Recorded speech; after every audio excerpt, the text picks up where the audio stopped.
नजर में सूर्या हासदा कैसा व्यक्ति थे? हम लोग गरीब के लिए बहुत अच्छा था सूर्या हासदा। हम लोग के लिए गरीब का बहुत अच्छे थे सूर्या भैया, और हम लोग को बहुत मदद किए थे। नहीं ड्रेस का पैसा देते थे, नहीं पढ़ाई का पैसा देते थे, नहीं कुछ का पैसा देते थे। कौन हम लोग का बच्चा का भी रिक्शा लेने वाला है? द्वारा संचालित किया जा रहा है स्कूल, जिनमें गरीब, असहाय, बेबस, लाचार बच्चे को निःशुल्क शिक्षा प्रदान की जा रही थी। और जो अनाथ बच्चा था उनको सिर्फ निःशुल्क शिक्षा, तमाम बच्चे को निःशुल्क शिक्षा प्रदान की जा रही थी। ये छोटे छोटे बच्चे हैं, कहीं ना कहीं रोते बिलखते हुए नजर आ रहे हैं। इनके अतुल देवी हम बच्ची को एक दिए रखे हैं यहाँ फ्री स्कूल में। हम पढ़ा रहे थे, 1 रुपया भी नेताजी पैसा नहीं लगा, नहीं देते थे पैसा। आकर नेताजी बुला बुला कर घर, हम लोग का पहाड़ किनारे है घर, पहाड़ से हम लोग यहाँ बच्चा को 2 साल से पढ़ा रहे थे। अब इस तरह कर दिया नेता को, मेरा बच्चा लोग को कौन जिम्मा लेने वाला है? कौन जिम्मा लेगा बच्चा? आंखों में नम की आंसू छा गई। अब हमारे साथ क्या होगा और हमें न्याय कौन देगा? सबके हाथों में एक बैनर है, हमें न्याय दो, और सीबीआई जांच की मांग करने नजर आ रहे हैं। आपको बताते चले, ये तस्वीर थोड़ा सा दिखाइएगा भैया, थोड़ा इनका तस्वीरों को देखिए। हमारे साथ कुछ अभिभावक हैं, छोटे छोटे बच्चियां हैं, उनसे भी बातचीत करने का प्रयास करेंगे। और साथ ही हमारे साथ एक चाचा हैं, थोड़ा 1 मिनट इधर आइए। क्या नाम है? संजीव कुमार गुप्ता। क्या सूर्या हासदा के परिवार को न्याय मिलेगा? एकदम मिलेगा। हम लोग केंद्र सरकार से मांग कर रहे हैं, हाँ, कि केंद्र सरकार मांग करेंगे। और हमारे नेताजी आए हुए हैं, हाँ, वो लोग हम लोग न्याय के लिए आए हुए हैं, और हम लोग केंद्र सरकार से मांग करेंगे। और ये जितने बच्चे हैं आने वाले समय में सब सूर्या हासदा होगा। सूर्या हासदा के बच्चे जो छोटे छोटे पढ़ रहे हैं उनके स्कूल में, उनके परिजनों से जब बात किए, सूर्या हासदा के द्वारा निःशुल्क शिक्षा प्रदान की, जो गरीब, असहाय, जिनके माता पिता गुजर गए उस दुनिया में नहीं, उनके बच्चों को भी निःशुल्क पढ़ाया जा रहा था। इनके विधि व्यवस्था अब लगता है कि संचालित हो पाएगी उस तरह से शिक्षा? हम लोग तो इसके लिए बहुत मतलब कोशिश कर रहे हैं कि होना चाहिए। अब अगर राज्य सरकार नहीं करती है तो हम लोग केंद्र सरकार से मांग करेंगे कि इस स्कूल को जो भी व्यवस्था हो, फ्री व्यवस्था जैसे चलता था सुचारू रूप से वैसे चले, इसके लिए हम लोग तत्पर रहेंगे हर समय। हमारे साथ एक चाची हैं, बातचीत करें। क्या नाम है आपका? मेरा नाम है। क्या सोच रहे हैं आप लोग? हम लोग पढ़ाएंगे जिस तरह सूर्या भैया पढ़ा रहे थे उसी तरह पढ़ाइए आप लोग, कि बच्चा को सला हम लोग उतना जंगल से पहाड़ किनारे। अर्जुन मुंडा आए हुए हैं, झारखंड के पूर्व मुख्यमंत्री भी रह चुके हैं, क्या अपील कीजिएगा उनसे? हम लोग बोलते हैं बच्चा को पढ़ाइए, हम लोग नहीं पढ़ा पाएंगे इंग्लिश मीडियम में। इंग्लिश मीडियम नेताजी खुले थे, लेकिन हम लोग बच्चा को रखिए, हम लोग यही चाहते हैं। अब किधर जाएगा बच्चा? उसको तो अपराधी बता रहे हैं पुलिस प्रशासन, तो उसके बारे में आप क्या कहिएगा? क्या कीजिएगा? जो अन्याय दीजिए वो हम क्या कहेंगे? जैसे क्या है अन्याय दीजिए। जो थे वो सभी गरीबों के लिए, गरीबों के लिए सलाह। हम लोग पहाड़ किनारे में जंगल झाड़ में पूरा ढूंढ ढूंढ के सूर्या भैया लाते थे। हाँ, गरीबों को मदद करता था। 2 बच्चे 3 बच्चे यहाँ पढ़ रही थी, तो अभी कहाँ करेंगे हम? अब हम सामने खुद देख रहे हैं कि उनका जो स्कूल है उसमें पढ़ाई करवाते थे बच्चे का, जो कि कल बच्चा इंग्लिश में बोलते हुए नजर आ रहे थे, सभी बच्चे इंग्लिश मीडियम से। हाँ, इंग्लिश मीडियम से कुछ बोल नहीं पाती थी, कुछ नहीं, हम बेटी सब बोल पाते थे। यहाँ हम 2 साल से बेटी को प्रशासन के द्वारा उन पे जो कार्रवाई की गई, इससे आप कितने खुश हैं? हम तो खुश हैं। जैसे उसको अन्याय दिया है उसी तरह अन्याय कीजिए उसको। वो गरीब के मांग कर रहे हैं, मांग कर रहे हैं और न्याय की मांग कर रहे हैं। थोड़ा सा हमारे साथ एक चाचा हैं, उनसे भी बातचीत कर लिया जाए। क्या नाम है आपका? नरेंद्र शर्मा, बोरियो से हैं। बोरियो से हैं। कैसा लग रहा है?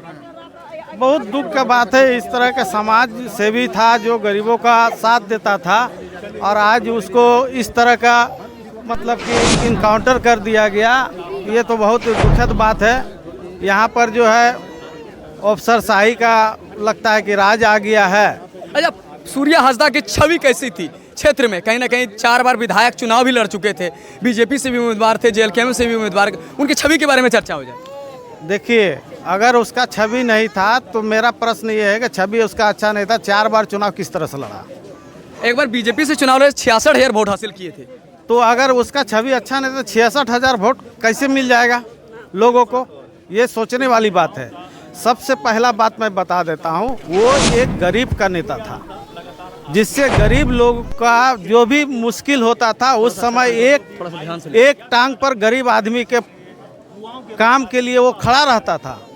और जिसके चलते जो है कुछ लोगों को लगा कि नहीं, ये जो है बहुत उभर रहा है, ये आगे बढ़ जाएगा, हम लोग को पीछे छोड़ देगा। इसीलिए इसको साजिश के तहत इसको हमको लगता है इसका इनकाउंटर किया गया, और जो इनकाउंटर किया गया पूरा पूरा गलत है, गलत है। पूरा गलत है। न्याय मिल पाएगा, अभी मुंडा आए हुए हैं। थोड़ा सा हमारे साथ थोड़ा सा दिखाइएगा हमारे साथ। लोकतंत्र 19 के भैया हैं बातचीत करने के लिए। मामला बाहर आया, अब 4 दिन बाद फिर लोग सड़क। अब जो चाह रहे थे मेरे घर का, वो कह रहे थे मेरे घर का। उनके अंतिम संस्कार में किसी भी नेता को नहीं देखा गया, ना चाहे नेता आए ना उनके पार्टी का झंडा पहुंचा। अब वो ये सवाल उनसे ही पूछ लिया जी। अब ये तो एक अभी अपमान कहेंगे या सम्मान कहेंगे आप? ये तो वो बता पाएंगे ना उन्होंने ऐसा क्यों किया। ये सवाल उनसे पूछना चाहिए, आपने ऐसा क्यों किया। जो आदमी 4 बार विधानसभा हम लोग तो का डे चुनाव लड़ता है। फर्स्ट, वही तो हम लोग का सवाल है कि जो आदमी बार बार लोकतंत्र पर भरोसा रख के उस पर चुनाव लड़ रहा था, वो आदमी को आप मतलब आरोपी होने के नाते कुख्यात बता दिए। आरोप तो यहाँ के जो संथाल परगना के मंत्री हैं संजय यादव, उन पे भी कई आरोप हैं, उनके पर भी मामले दर्ज हैं। कई नेताओं पर मामले दर्ज है। गुरुजी जो हमारे झारखंड के हैं, दिसम गुरु जिनका देहांत हो गया, जो हमारे बीच नहीं है, उन पर भी मामला दर्ज था। उनको तो कह दिया गया था कि शूट एंड साइट कर देना। तो भाई मामला दर्ज होने से कोई कुख्यात अपराधी से नहीं हो पाता है ना।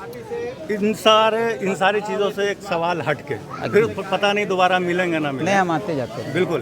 तो एक सवाल ये है कि जब किसी ऐसे बागी का, ऐसे अपराधी का उनका इनकाउंटर हो जाता है या उन्हें जेल हो जाती है, जो माइंस के लिए आवाज़ उठाते हैं, जो क्षेत्रों के रोजगार के लिए आवाज़ उठाते हैं, जो पूंजीपति है उनके अगेंस्ट जाते हैं कि जिनका वर्चस्व स्थापित है उसको तोड़ने के लिए आवाज उठाते हैं। तो उनके साथ कोई बड़े नेता, चाहे वो जेएमएम के हो, कांग्रेस के हो, बीजेपी के हो, जेएलके के हो, या फिर ऐसे कोई सामाजिक कार्यकर्ता जो भी हो, A to Z नहीं आते हैं। तो क्या ऐसा उम्मीद रख सकते हैं कि अभी ललमटिया कोयला खदान है, अर्जुन मुंडा जी शायद पहली बार आए हैं, उसके बाद और भी बड़े नेता आएंगे, क्या ललमटिया में क्षेत्रीय युवाओं के रोजगार के लिए यहाँ पर आवाज़ उठाएंगे? देखिए, वो उठाएंगे कि नहीं उठाएंगे उनसे पूछ लीजिएगा। लेकिन आप जो कह रहे हैं कि नेता क्यों नहीं जुड़ते हैं, पुलिस मनगढ़ंत कहानियाँ गढ़ती हैं, लोगों को डर भी लगता है। डर तो हमको भी लगता है, मैंने बार बार अपने वीडियोज़ में कहा, हमको भी डर लगता है। फर्जी FIR से, फर्जी मुठभेड़ से, फर्जी इनकाउंटर से डर सबको लगता है। उस डर से जीत कर सूर्या हंसदा अगर निकले तो सबके अंदर तो वो गुदा नहीं, इसलिए तो सूर्या है। जरूरी नहीं है कि सब लोग कनेक्ट हो जाए, लेकिन ये सवाल उनसे पूछिएगा भी ज़रूर कि आखिर इससे पहले सूर्या की आवाज़ को आप लोगों ने क्यों बुलंद नहीं किया। अगर सूर्या जिन मुद्दों को बार बार मीडिया के माध्यम से जनता के बीच से उठा रहे थे, अगर वो मुद्दे को क्या कह रहे थे कि यहाँ कॉलेज खोल दो, यहाँ हॉस्पिटल खोल दो, यहाँ रोजगार की व्यवस्था कर दो, ये सवाल अगर विधानसभा में उठता तो शायद उन सवालों को सड़क पर सूर्यादा को नहीं उठाना पड़ता, और सड़क पर सूर्या हंसदा अगर नहीं उठाते शायद उनका ये हश्र नहीं होता। तो ये उनसे पूछिएगा। मैंने अपनी जिम्मेदारी निभाई, आप अपनी जिम्मेदारी निभा रहे हैं, उनकी जिम्मेदारी क्या है उनसे पूछिएगा। चलिए, ये भैया एक सवाल है आपसे। सूर्या हंसदा जो इनका इनकाउंटर कर दिया गया पुलिस के कार्यशैली से, आप सबसे पहले सवाल उठाए, तो कैसा लगा आपको? आपके ऊपर देखिए, हम सिर्फ इस मसले पर नहीं, मैं बार बार कह रहा हूँ कि लोकतंत्र में किसी की हत्या का कोई स्थान नहीं है, चाहे वो अपराधी हो, चाहे वो जो भी हो। हम जिस लोकतंत्र में रहते हैं उस लोकतंत्र की खूबसूरती यही है कि यहाँ कानून बहुत मजबूती से काम करता है। यहाँ कसाब जैसे आतंकवादियों को, उनके लिए केस लड़ा गया, उनके लिए वकील किया गया, उनके लिए कोर्ट की व्यवस्था की गई। तो आप एक व्यक्ति जो 4-4 बार चुनाव लड़ा है, जो लोकतंत्र में भरोसा रखना चाहता है, जो चाहता है कि वो मुख्य धारा में रहे या जैसे भी हो, वो चाहता है कि हम चुनाव लड़कर विधानसभा जाएं, उस व्यक्ति को आपने किस आधार पर? और पुलिस की जो कहानी अब जो आप देखेंगे, रात में निकल गए, रात में मुठभेड़ हो गई, ये सब प्रशासन तो बोल रही है उन बंदूक छीन के भाग रहा था। अच्छा, किसका बंदूक? जिस व्यक्ति के हाथ में रस्सी थी, सूर्या हंसदा प्रेस पे एक FIR पड़ी, उसमें लिखा हुआ है कि सूर्या के हाथ में रस्सी थी, हथकड़ी था, और उसका रस्सी फलना यादव करके एक सिपाही थे, वो पकड़े हुए थे। आप उसी सिपाही के कंधा में बंदूक भी रखे हुए थे, और सूर्या मतलब रस्सी छुड़ा के, एक ही कहानी। अमन साहू में भी यही कहानी, सूर्या हंसदा में भी यही कहानी। हम लोग जब सावधान इंडिया देखते हैं, CID देखते हैं या क्राइम पेट्रोल देखते हैं, हर एपिसोड में अलग अलग कहानी है। झारखंड पुलिस का एक ही कहानी है। स्क्रिप्ट जिसने भी लिखा इस पूरे इनकाउंटर का, वो स्क्रिप्ट राइटर बहुत कमज़ोर था। उसने इतना कमज़ोर स्क्रिप्ट लिखा कि उस सामने फट गया। CBI जाँच हो, मामला कोर्ट जाए तो सब कुछ दूध का दूध और पानी का पानी हो जाएगा।